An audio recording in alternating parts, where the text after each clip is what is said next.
Allez, on y va. Allez, roule, roule.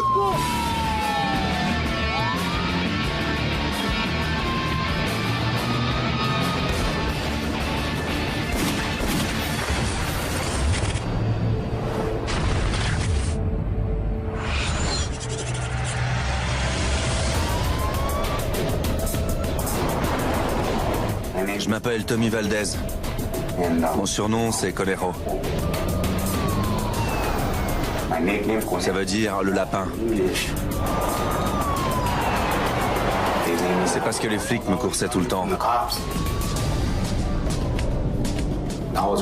J'étais recherché pour vol à main armée, voie de fait avec armes et des délits effectués avec des armes.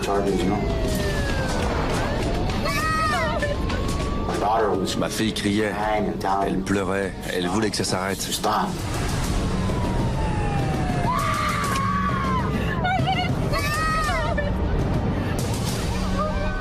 J'ai serré ma femme et ma fille dans mes bras. Approche.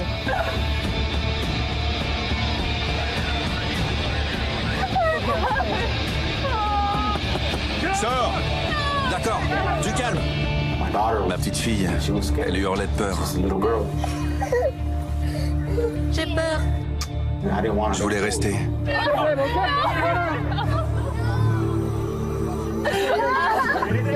J'étais pris.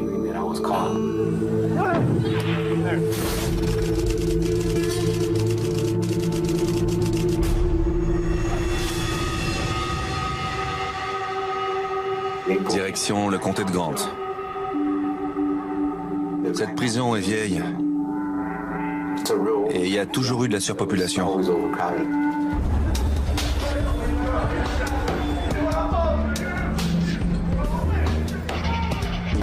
Il y avait des bagarres, sans arrêt. Les gangs étaient séparés.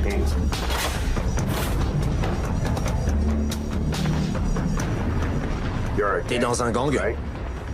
Celui du Southside. J'ai grandi avec les gars du Southside. À 13 ans, j'ai commencé à partager la vie du gang, à commettre des délits, à vendre de la drogue. Je touchais à tout.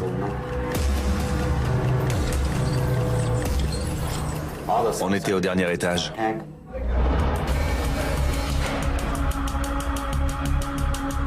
On avait tous grandi ensemble. On se connaissait. On était un peu en famille.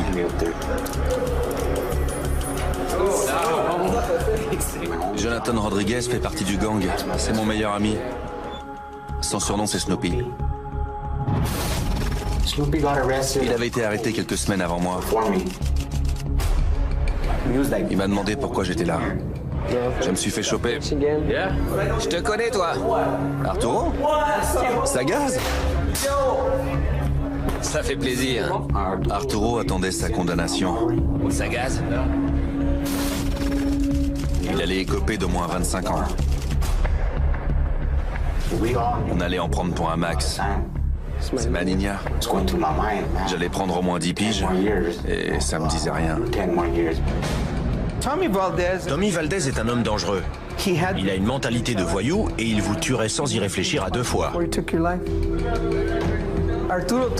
Arturo Torres faisait partie d'un gang de Californie.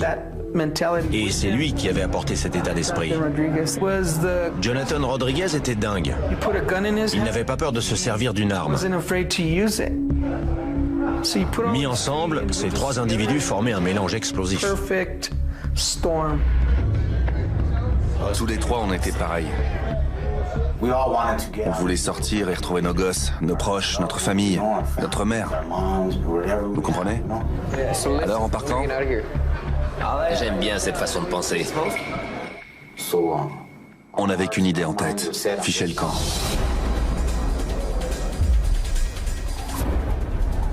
Mais ça s'annonçait difficile. La prison est derrière le tribunal. Les deux bâtiments partagent le même parking. Et la prison du comté est reliée au bureau du shérif qui est ouvert 24 heures sur 24. Donc le coin est bourré de flics.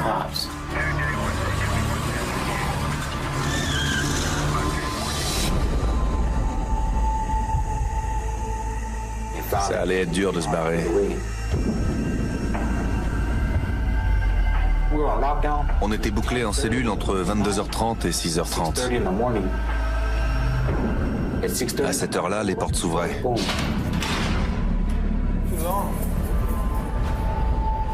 Il y avait 3 ou 4 surveillants en permanence. On n'avait pas le droit de sortir du dernier étage. Les portes étaient verrouillées.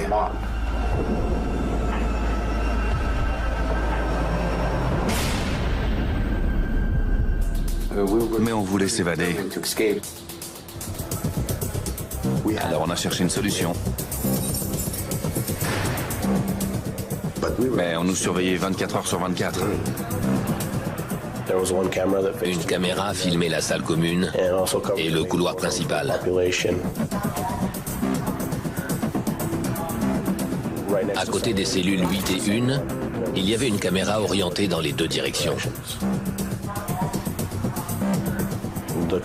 Au poste de surveillance, on regardait les moniteurs 24 heures sur 24 et 7 jours sur 7. Il a fallu déjouer la surveillance.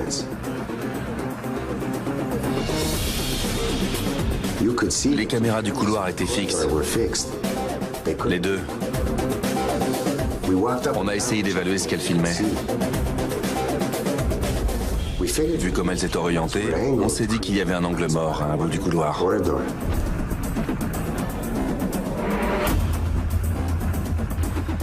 On savait pas comment l'exploiter. Jusqu'à ce qu'on remarque une plaque métallique.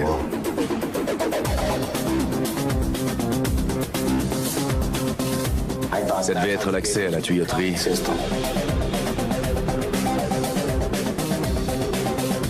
On pouvait peut-être sortir par là. Mais comment? On a cherché un moyen de défaire les vis.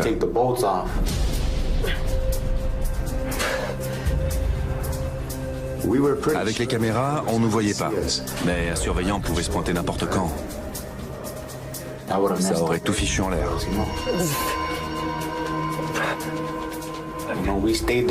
Ça nous a pris du temps de défaire les vis. Mais petit à petit, on a réussi. Tu vois? Ça vient. Tu vois? On en a enlevé une. Les autres tenaient bien. On avait besoin de quelque chose pour les dévisser. On va faire comment? Je m'en charge. Il fallait un outil. Et Arturo en a bricolé un avec des cuillères. En prison, on a découvert en plastique. Il les a fondus. Il s'est servi de la vis pour faire un moule en plastique fondu. Une fois refroidi, il s'adaptait parfaitement aux autres vis. Il a réussi à fabriquer une espèce de clé et on s'en est servi.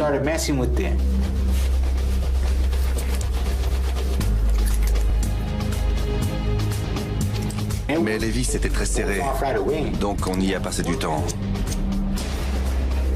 Fichons le camp. Les surveillants faisaient des rondes et il fallait être prudent.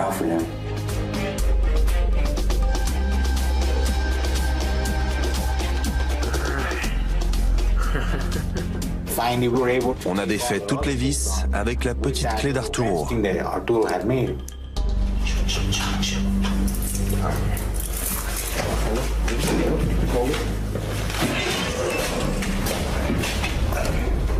Regarde. Quand on a enlevé la plaque, j'étais content. Mais il fallait qu'on fasse gaffe au chrono. On inspectait l'étage du haut toutes les 20 à 30 minutes. On faisait le décompte des détenus pour être sûr que tout le monde était là.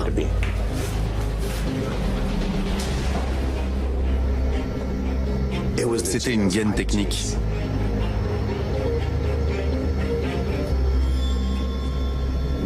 Avec la ventilation, la tuyauterie, les câbles des luminaires, on pouvait peut-être sortir par là.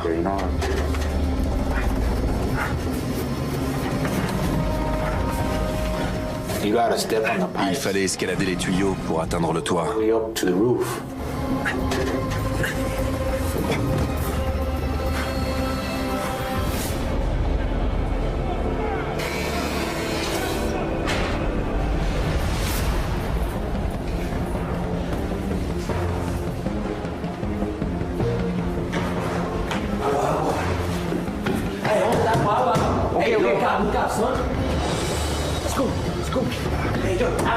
Les gars ont crié agua. C'est de l'argot pour dire qu'un maton arrive.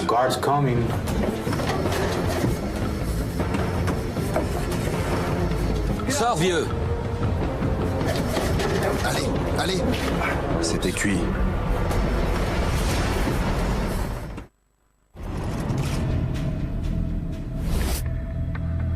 Allez!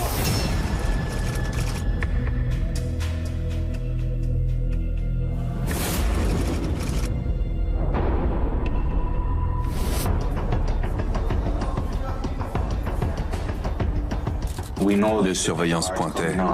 Comme ça. Attention. On n'avait qu'une minute ou deux pour remettre la plaque et toutes les vis. On a eu un coup de stress.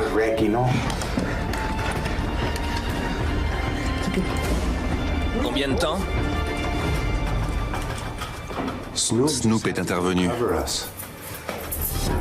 Alors, quoi de neuf? Il a fallu tout remettre à l'identique et sans se faire remarquer. Alors ce match? Finito. C'est bon. Ça a été chaud. On a failli se faire pincer. Il fallait trouver un moyen d'exploiter la gaine technique pour sortir.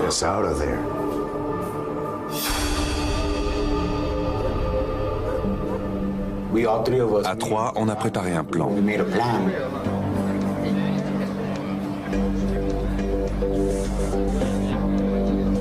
La gaine technique était à côté de nos cellules, au dernier étage.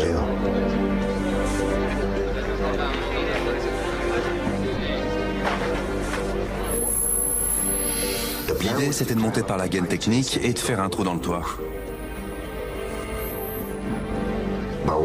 Après, la surveillance allait de nouveau poser problème.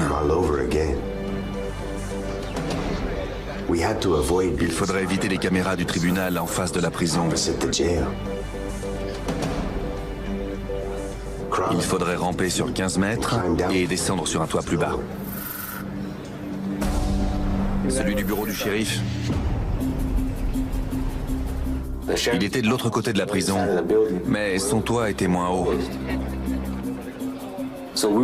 Il faudrait sauter du haut du bureau du shérif et courir sans qu'aucun flic nous remarque. C'était dingue, mais il n'y avait pas d'autre possibilité. Une autre idée? Il fallait percer le toit. La seule solution, c'était de mettre la main sur des outils industriels. Mais en tôle, ça court par les rues. Il y a forcément moyen de percer. On cherchait une idée.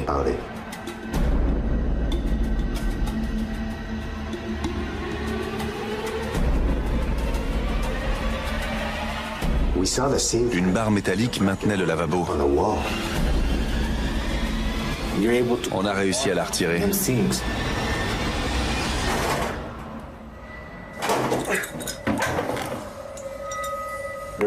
La barre fait une trentaine de centimètres et elle plie pas. On l'a essayé. Il y avait une plaque métallique épaisse sur le plafond. Il fallait se tenir en équilibre et utiliser ses deux mains. On a percé le métal comme ça. C'était dur.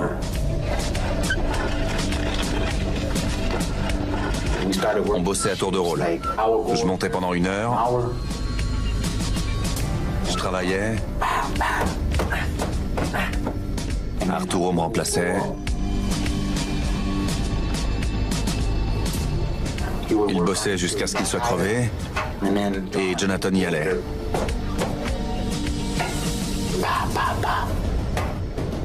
On se relayait.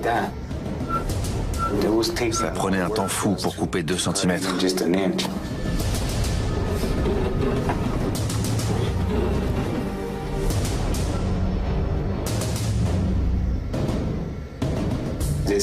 On avait l'impression qu'on n'y arriverait jamais. Mais on a eu du bol. Regarde ce que j'ai trouvé. On a trouvé une pince au fond de la gaine technique. Un mec avait dû l'oublier un paquet de temps avant. Alors on s'en est servi pour agripper le métal, pour le dégager.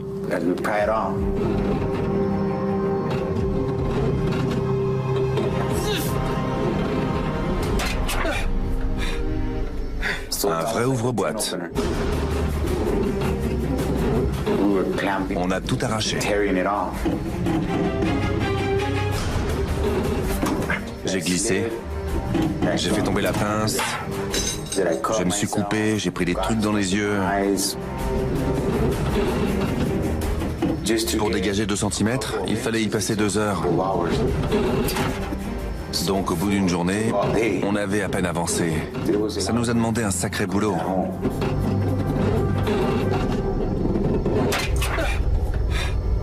Je me suis dit qu'on pourrait passer d'ici quelques jours.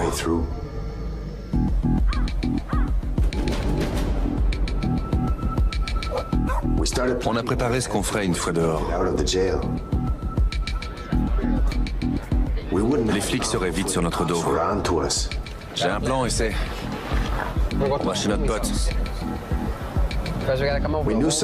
On connaissait quelqu'un qui nous aiderait à quitter la ville. On savait qu'il nous filerait tout ce qu'il nous fallait. Des armes, de l'argent, tout. Je sentais l'excitation monter en moi. On finissait le trou et on fichait le camp.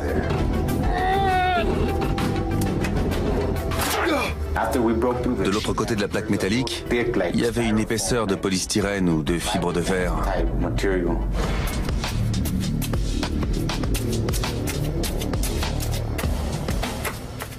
C'était de l'isolant. Et il a fallu creuser.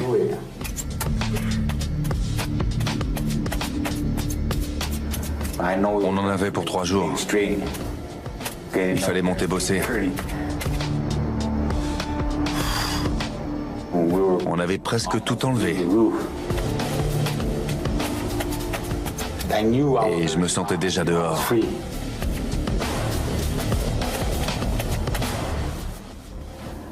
Mais ça n'a pas été aussi simple.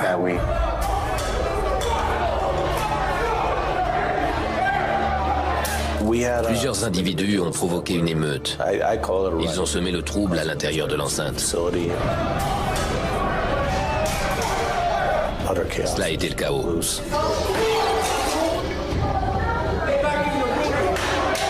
Ils refusaient d'être enfermés.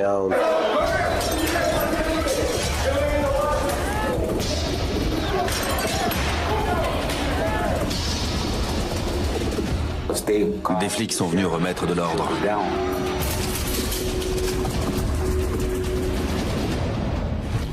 Agua, amène-toi, c'est l'heure. Allez, allez.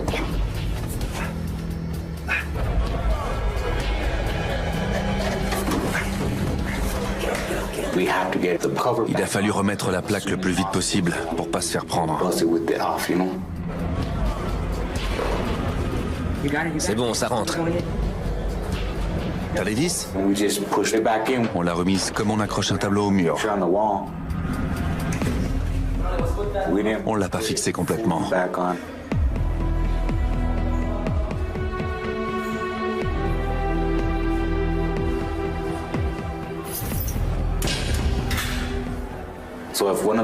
Si un des surveillants avait appuyé dessus avec la main, la plaque serait sûrement tombée.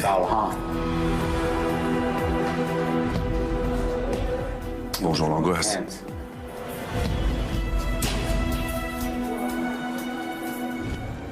Et au revoir l'évasion.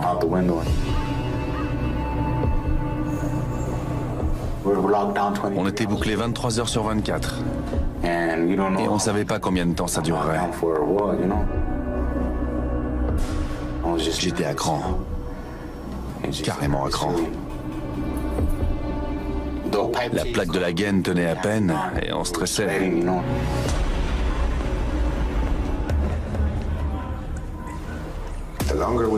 Plus on attendait en cellule, plus les surveillants risquaient d'en découvrir l'accès. Et on pouvait rien y faire.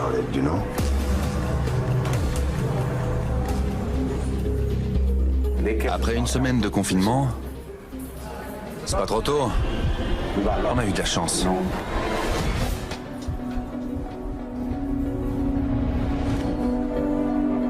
Personne n'a rien vu. Mais plus question de prendre des risques. Il fallait partir le soir même. Parce que les surveillants allaient trouver le trou.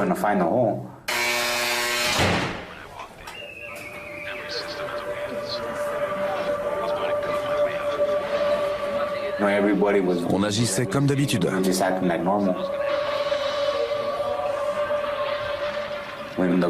Après le passage de la surveillante, on avait une demi-heure devant nous.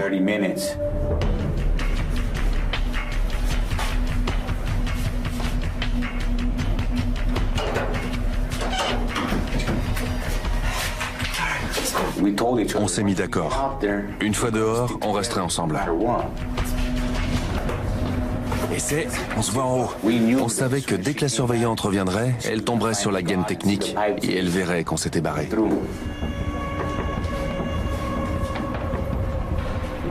On n'avait pas plus d'une demi-heure pour sortir et aller chez notre pote.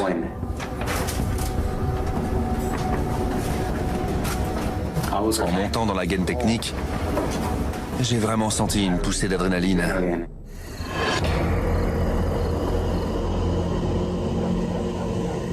Il y avait une couche très fine de bitume et de gravillon. On l'a traversé très vite. Tiens ça. Arturo m'a fait la courte échelle pour que je puisse passer par le trou.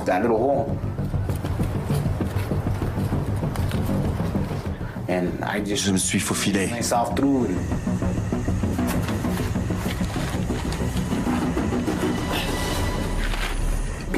Sortir et sentir l'air frais, c'était super.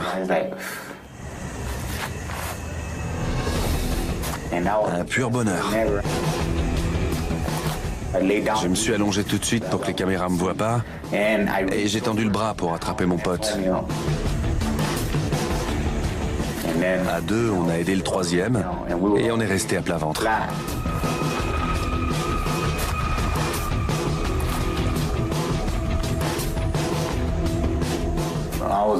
Je voulais pas qu'on nous repère. Il y avait des caméras. Elles étaient sur le pourtour du tribunal et je savais pas si on nous voyait. L'adrénaline continuait de monter.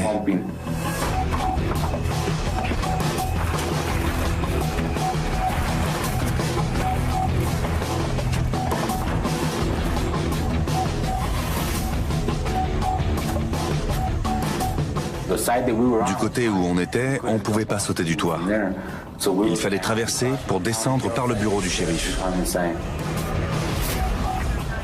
Il fallait être prudent et discret.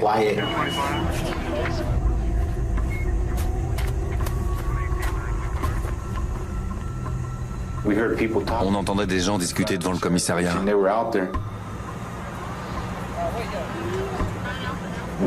On était au-dessus du toit et les flics étaient en dessous de nous. Donc on a fait super attention. À l'intérieur, l'alarme allait être donnée d'un moment à l'autre.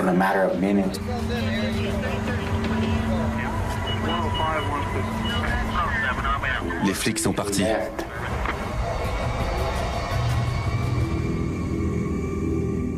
Mais on était très haut. Alors je me suis laissé pendre.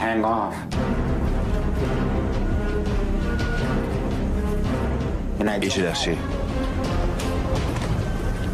La réception a été violente. Et Arturo a fait pareil.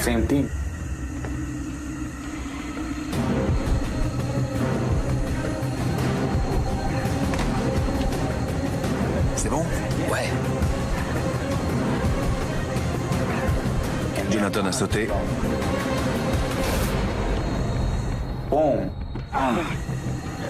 Faut filer. Mais il s'est fait mal à un pied. Il faut y aller. Il n'arrivait pas à se tenir debout.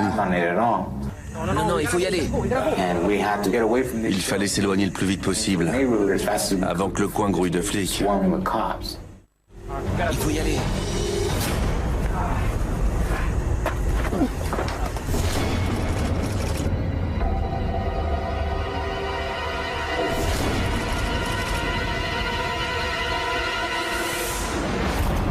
J'ai dit à mes potes de foncer. Je me suis mis à courir et ils m'ont suivi. Jonathan avait vraiment du mal à avancer. Il boitait. Mais je pouvais pas les abandonner. On y va. On a couru le plus vite possible.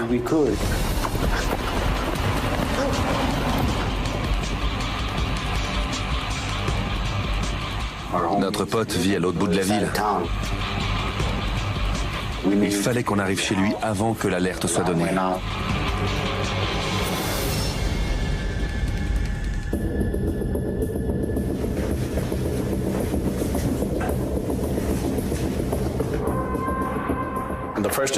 La surveillante a découvert le problème en voyant qu'un trou avait été creusé et elle nous a demandé d'intervenir.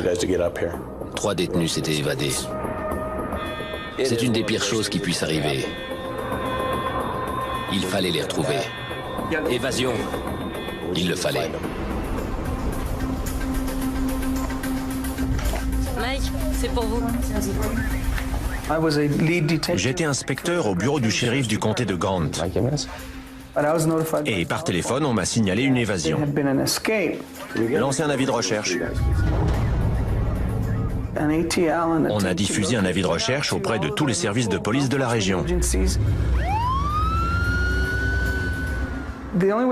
On peut dire qu'il y avait 3 chiens enragés en liberté. On arrive. Je suis arrivé le premier. Mes potes étaient derrière moi. Je suis entré. Tout le monde s'est demandé ce qu'on faisait là. Et j'ai expliqué qu'on venait de s'évader. Ça va, Essay? Et toi? On se disait que la prison n'avait pas pu nous retenir, qu'on était libre. On était super heureux. Tu parles.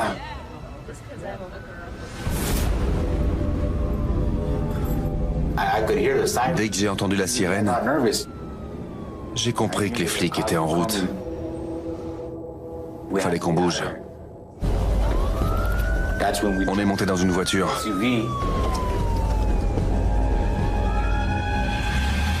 Accélère. Décision a été prise de dresser des barrages routiers dans toute la région. S'ils avaient un véhicule, les fuyards se trouvaient dans un rayon d'une quinzaine de kilomètres. Une des filles du gang conduisait. On lui a dit de foncer parce qu'il fallait qu'on file avant que les barrages soient en place. Accélère.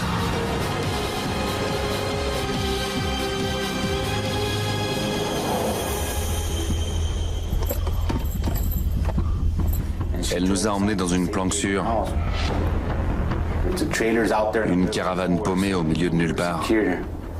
On risquait plus rien. On est sorti de la voiture. On a pris une grande inspiration, on a regardé le ciel, les étoiles. J'étais libre. C'était gagné.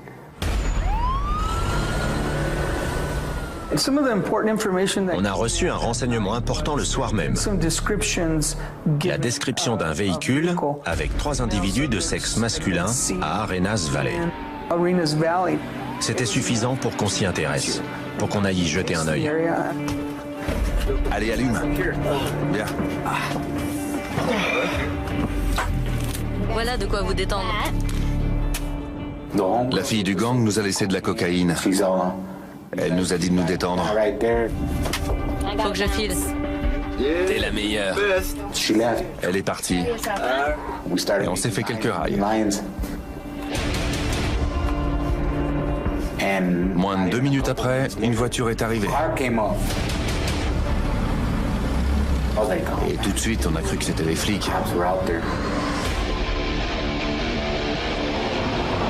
On est arrivé sur place sans faire trop de bruit.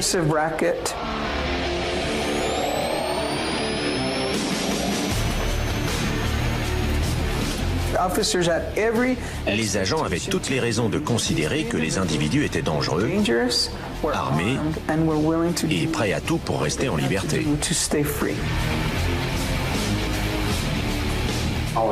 J'ai cru qu'on était cuits. Il s'amène, il s'amène. Ne bougez plus! Django, c'est gaz? Heureusement, c'était pas les flics.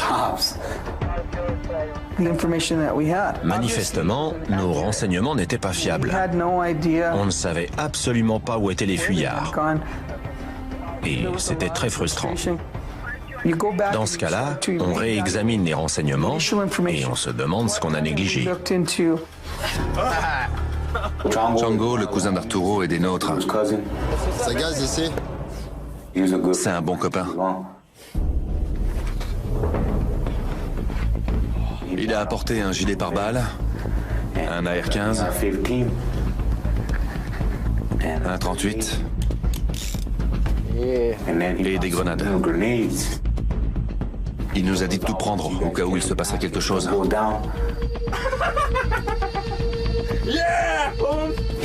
Il a sorti un gros sac de cristal.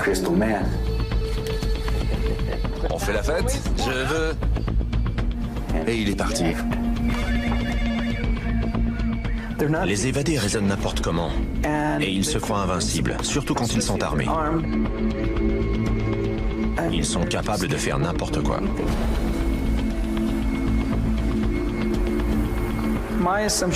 J'ai supposé que cela resterait dans les environs jusqu'à ce qu'ils aient préparé leur départ.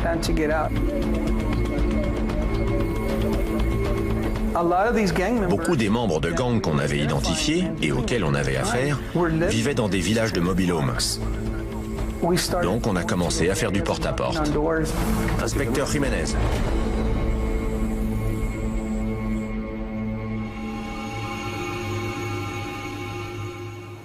On s'est shooté.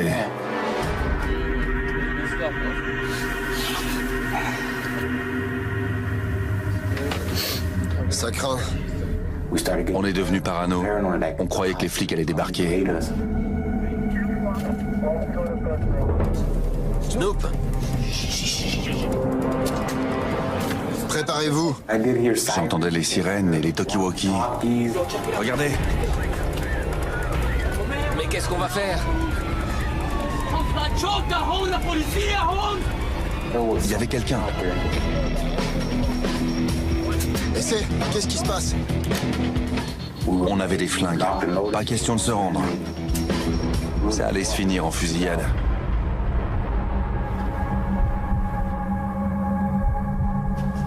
Quelqu'un approche, j'essaie. Je vois pas qui c'est.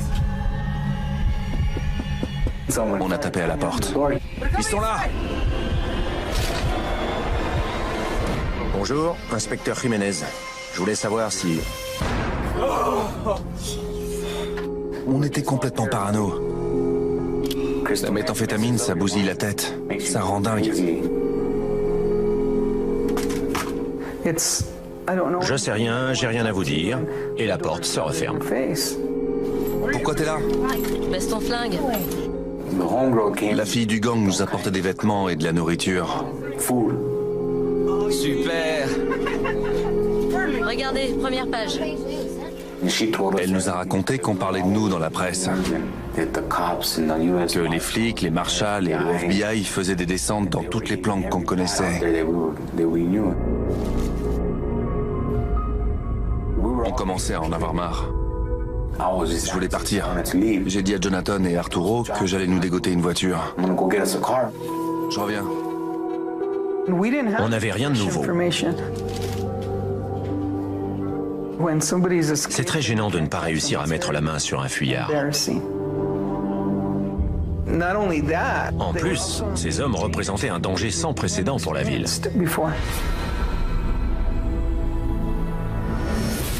Demi-tour, essaie. Et regarde la route. J'ai pris quelqu'un en otage. Ralentis, essaie. On arrive. Je l'ai menacé. Et je lui ai dit qu'il allait nous servir de chauffeur. Détends-toi, sinon je te bute. En arrivant à la caravane, je lui ai dit qu'il fallait qu'il se tienne un carreau, sinon j'allais le descendre. Allez, on y va! C'est bon. Je voulais passer au Mexique. En route. Avance. Allez, avance. On a élargi le périmètre de recherche. La frontière est à 110 km. Comme les fuyards avaient des contacts au Mexique, est-ce qu'ils pouvaient essayer de se rendre dans ce pays? Certainement.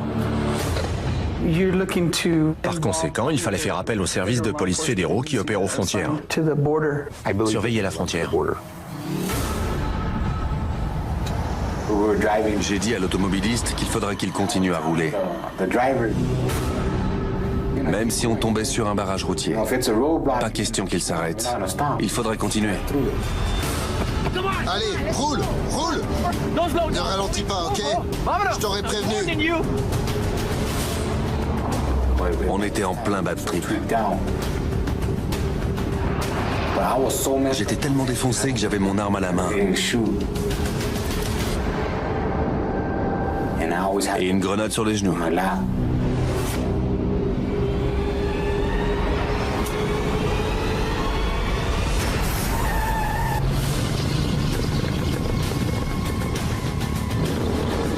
On a crevé. Il m'a dit qu'on avait crevé. Mais la roue de secours. J'en ai pas. Tu te fous de moi? J'ai demandé à l'otage pourquoi il n'avait pas de roue de secours. Comment on allait réparer? Range-toi.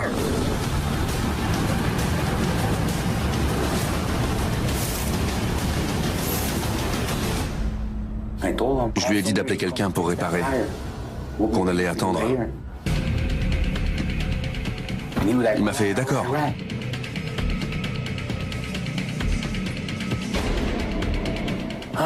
Sauf que, coincé dans cette bagnole, on faisait des cibles de choix.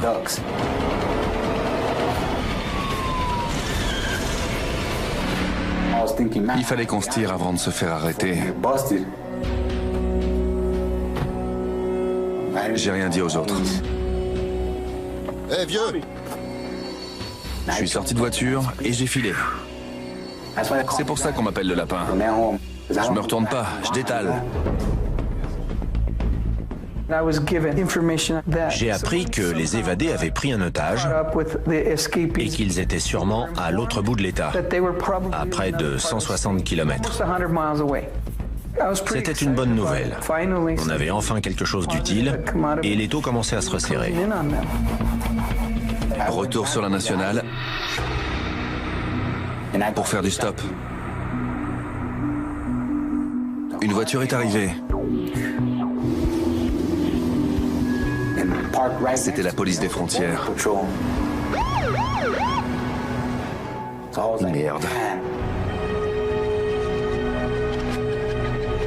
Je te donne le revolver.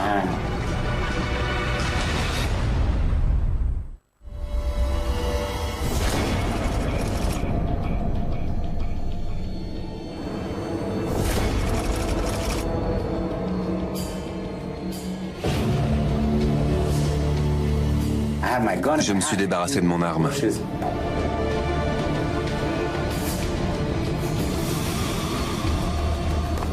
L'agent est sorti de la voiture et il m'a demandé ce que je faisais.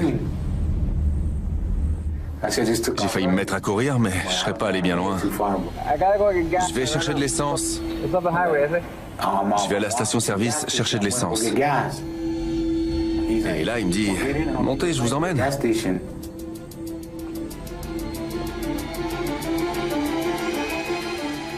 Je croyais que c'était ce qu'il allait faire. Mais il m'a emmené au poste frontière. Je suis arrivé au poste de la police des frontières sur l'autoroute I-10.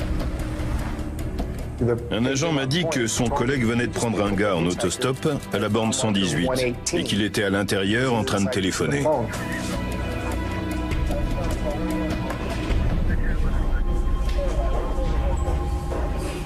Bonsoir. Je lui ai demandé s'il avait ses papiers et il m'a dit que non. Ils sont dans la voiture? Elle est où? Sur la nationale, en panne sèche. En panne sèche. Vous vous appelez? J'ai filé un faux nom. Une seconde. Description des évadés? Il était tendu, ça se lisait sur son visage. Et il était shooté. Il y a quoi sur votre cou? Il a regardé mon tatouage. Qu'est-ce que vous faites? Du calme. Il y avait écrit Conero. Et celui-ci? Conero? Ce tatouage me trahit toujours. C'est Tommy Valdez. Qui? J'ai rien fait. Du calme, main derrière la tête. Dire qu'il m'avait chopé. J'étais encore shooté. Tu te crois costaud? J'espérais qu'il serrerait pas mes potes.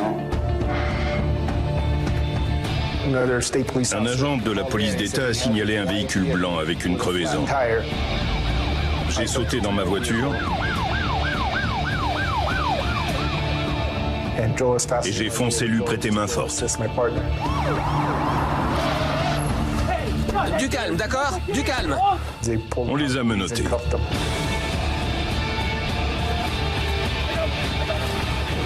Qu'est-ce que vous faites? En route. Allez!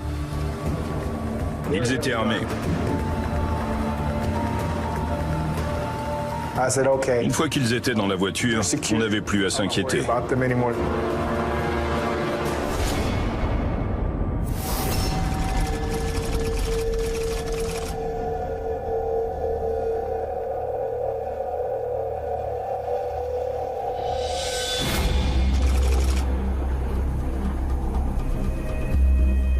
J'ai été condamné pour vol à main armée, coups et blessures, et pour d'autres chefs d'accusation, dont l'évasion. Je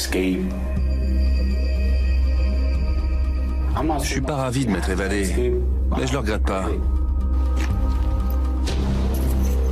Maintenant, je dois me débrouiller pour survivre.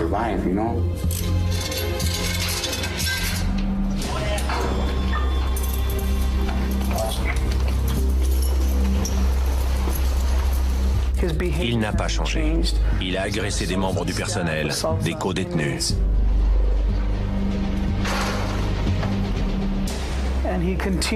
Il continue de vivre comme bon lui semble, sans se plier aux règles de la société. Il y a d'autres choses que je regrette.